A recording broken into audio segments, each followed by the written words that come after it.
Hi అండి. Welcome to Vijju home kitchen. ఈరోజు మీకు ప్లమ్ కేక్‌ని ఇంట్లో ఎలా తయారు చేసుకోవాలో చూపిస్తాను. ప్యూర్ వెజ్ అండి. నేనిక్కడ ఎగ్ గాని, ఓవెన్ కూడా వాడలేదు. ఒక గిన్నెలో చేశాను స్టవ్ మీద. చాలా ఈజీగా చేసుకోవచ్చు. ఫ్లఫీగా, స్పాంజీగా చాలా బా వస్తుంది. ఎవ్వరైనా బేక్ చేయొచ్చండి. వీడియోని పూర్తిగా చూస్తే పెద్దవాళ్ళైనా ఎవరైనా ఈజీగా చేసుకోవచ్చు. చాలా స్పాంజీగా, టేస్ట్‌గా వచ్చింది. అలాగే మీరు బయట కొనుక్కుంటే ఇది 400 వరకు ఉంటుందండి. ఇంట్లో చేసుకుంటే ఈజీగా ఒక రూ. 150 పెట్టి చేసేసుకోవచ్చు. ఇంటిల్లిపాది చక్కగా తినొచ్చు. ఇప్పుడు దీని మేకింగ్ చూపిస్తాను. పూర్తిగా చూడండి. నచ్చినట్లయితే చివర్లో ఒక లైక్ చేయండి. ముందుగా ఇలా ఒక బౌల్‌లోకి ఒక కప్పుతో ఆరెంజ్ జ్యూస్ తీసుకోండి. ఇప్పుడు ఇందులో చక్కగా ఇలా ఫ్రూట్ అండ్ నట్స్ ఇవన్నీ కూడా నేను వేశాను. మీ దగ్గర ఇంకేమైనా ఎగస్ట్రా ఉన్నాయనుకోండి, బాదం, పిస్తా, నట్స్ అవి కూడా వేసుకోవచ్చండి. లేదు ఇవేవి లేవు అనుకుంటే చక్కగా ఎండు ద్రాక్ష, ఇలా కిస్మిసు, జీడిపప్పు వేసి కూడా చేసుకోవచ్చు. చక్కగా ఇవన్నీ ఇందులో వేసేయండి. వేసేసాక కనీసం ఒక హాఫ్ అన్ అవర్ అయినా నానబెట్టుకోవాలి. అలాగే ఈ ఆరెంజ్ జ్యూస్‌లో కూడా వాటర్ అనేది మిక్స్ చేయకూడదండి. ప్యూర్ ఆరెంజ్ జ్యూస్ వేసుకోవాలి. చక్కగా ఇలాగ నానబెట్టుకొని ఒక అరగంట వరకు ఉంచేద్దాం. ఈలోగా ఈ ప్రాసెస్‌ని చూద్దాం.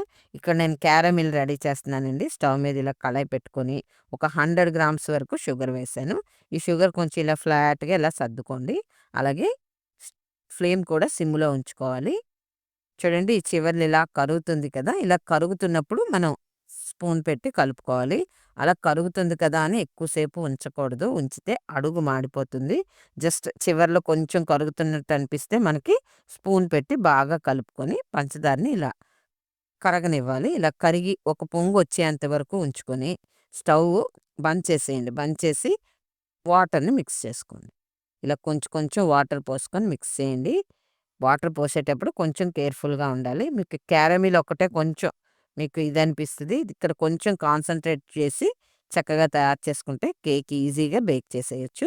చక్కగా ఇదంతా బాగా కలపండి మిక్స్ అయ్యాక. చూడండి ఇలా వచ్చాక మీరు పక్కకు దించేసుకొని పూర్తిగా చల్లారనివ్వాలి. చల్లారాక యూజ్ చేయాలండి. ఇప్పుడు దీన్ని ఒక పక్కన పెట్టుకొని, ఇలా కేక్ బేక్ చేసే గిన్నెని పెట్టుకోండి. గిన్నెైనా, కళాయైనా పెట్టుకోవచ్చు. అందులో ఇలా స్టాండ్ అయినా, లేదా ఒక ప్లేట్ అయినా బోర్లించి పెట్టుకొని ఒక 10 నిమిషాలు ప్రీహీట్ అవ్వాలి.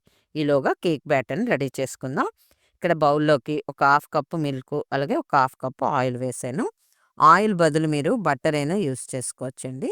చక్కగా ఇది క్రీమ్‌లాగా వచ్చేంత వరకు కలుపుకోవాలి.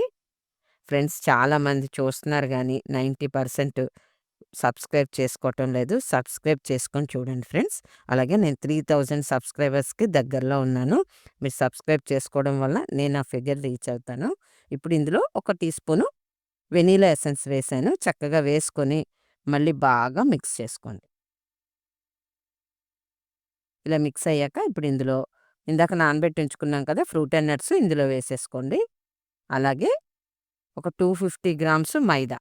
అంటే పావు కేజీ అండి. అలాగే ఒక 2 టేబుల్ స్పూన్స్ పాల పౌడర్ వేసుకోండి. అంటే అదే మిల్క్ పౌడరు. అలాగే ఒక టేబుల్ స్పూన్ బేకింగ్ పౌడర్ వేసుకొని బాగా మిక్స్ చేయండి. మనకిక్కడ మిల్క్ పౌడరు చిన్న చిన్న ప్యాకెట్స్‌లో కూడా అమ్మేస్తున్నారండి. చక్కగా ఇదంతా బాగా ముందొక్కసారి మిక్స్ చేయండి. ఇలా మిక్స్ చేసి క్యారమిల్ యాడ్ చేసుకోవాలి. ఈ కప్పు కొలత పెట్టుకొని క్యారమిల్ వేసుకోండి. కొంచెం ఉండిపోతే ఉండిపోనియండి గానీ, కప్పుతోటే వేసుకోవాలి. వేసుకొని బాగా మిక్స్ చేయండి. అలా అయితేనే మీకు టేస్ట్ కూడా చక్కగా వస్తుంది. అంటే స్వీట్ కూడా కరెక్ట్‌గా సరిపోతుంది. ఇప్పుడు బాగా కలపండి. చూడండి కొంచెం టైట్‌గా ఉన్నట్టుంది కదా! మనం ఈ బ్యాటరు దోసల పిండి కన్నా కొంచెం చిక్కగా కలుపుకుంటే సరిపోతుంది. ఇప్పుడు ఇందులో ఒక హాఫ్ కప్పు పాలు పక్క పెట్టుకొని, చక్కగా కొంచెం కొంచెం వేసుకుంటూ కలుపుకోండి. పాలు కాచి చల్లార్చినవి వేసుకోండి. చక్కగా ఇలాగా మిక్స్ చేయండి. చూడండి ఇంకా కొంచెం టైట్‌గా ఉంది కదా! ఉన్న పాలు కూడా వేసేద్దాం. ఇక్కడ హాఫ్ కప్పు పాలు పట్టాయి. కొలతలు మీరు జాగ్రత్తగా కాన్సంట్రేట్ చేయాలి. కొలత ప్రకారం వేసుకొని చేస్తే మీకు చక్కగా వస్తుందండి. చాలా బా వస్తుంది. ఎవ్వరైనా పెద్దోళ్ళైనా, చిన్నపిల్లలైనా ఈ కొలతలు ఫాలో అవుతూ చేసుకుంటే కేక్ ఈజీగా వచ్చేస్తుంది. ఇప్పుడు ఇందులో ఒక పావు టీ స్పూన్ సోడా వేసుకోండి. అలాగే కొంచెం సాల్ట్. సోడా ఎక్కువ వేయకండి. పావు టీ స్పూన్ వరకు చాలు ఈ బ్యాటర్‌కి. చక్కగా ఇందులో కొంచెం వాటర్ పోసి ఇలా కొంచెం కరిగాక మొత్తం అంతా కలుపుకోండి. చూడండి బ్యాటర్ అనేది ఇలాగ లూజ్‌గా ఇలా రావాలనమాట. ఇప్పుడు కేక్ ఏ గిన్నెలో బేక్ చేస్తున్నామో ఆ గిన్నె తీసుకోండి. నాకిక్కడ కేక్ బేకింగ్ బౌల్ ఉంది. మీ దగ్గర లేకపోతే ఒక సిల్వర్ గిన్నె అయినా తీసుకోవచ్చండి. అందులో శుభ్రంగా ఆయిల్ రాసేసి కొంచెం మైదా పిండి స్ప్రెడ్ చేసుకున్నాం అనుకోండి, చక్కగా కేక్ ఊడొచ్చేస్తుంది. ఇప్పుడు నేను ఇందులో బటర్ పేపర్ పెట్టి పైన కూడా కొంచెం గీ రాసాను. గీ అయినా, ఆయిల్ అయినా ఏదైనా రాసుకోవచ్చు. ఇప్పుడు ఇందులోకి బ్యాటర్‌ని ట్రాన్స్‌ఫర్ చేసేద్దాం. చూడండి. చక్కగా వేసేయండి అంతా కూడాను. నేను ఈ మిగిలింది కూడా వేసేసాను. వీడియో క్లిప్ మిస్ అయింది. వేశాక ఇలా చక్కగా ఎక్కడ గ్యాప్స్ లేకుండా కుదుపుకోండి. ఇలా కుదిపిన తర్వాత ఇందాక మనం స్టవ్ మీద గిన్నె పెట్టాం కదా! ప్రీ హీట్ అవుతుంది. అందులో తీసుకెళ్ళి పెట్టాలి. అలాగే సెంటర్ చేసి పెట్టుకోండి. సైడ్‌కి ఇటు సైడ్, అటు సైడ్ ఏం కాకుండా సెంటర్‌గా పెట్టుకుంటే మీ కేకు చుట్టూ ఈవెన్‌గా బేక్ అయ్యి చక్కగా వస్తుంది. ఇప్పుడు దీనిపైన నేను టాపింగ్ చేశాను. ఇది కొంచెం కేకు మనకు పైకొస్తున్న కొలది ఇవి లోనకెళ్ళిపోతాయండి. నేను రెండోసారి కూడా మూత తీసి చక్కగా ఇవన్నీ లోనకెళ్ళిపోయాయి కదా! రెండోసారి కూడా మూత తీసి పైన జీడిపప్పు, ఈ కిస్మిస్ ఇవన్నీ కూడా టాపింగ్ చేశాను. పైకి మనకి ఇవన్నీ కనబడితేనే టేస్ట్ మనకి అంటే నోరూరి తినాలనిపిస్తుందండి. అలాగే టేస్ట్ కూడా చాలా బావుంటుంది. ఇప్పుడు ఇవన్నీ ఇలా వేసేసుకోండి. నేనిక్కడ 2 సార్లు మూత తీశాను కాబట్టి నేనిక్కడ 45 మినిట్స్ వరకు సిమ్‌లో పెట్టి ఉంచుకున్నాను. నేను చిన్న స్టవ్ మీద పెట్టానండి. అందుకే 45 మినిట్స్ తీసుకున్నాను.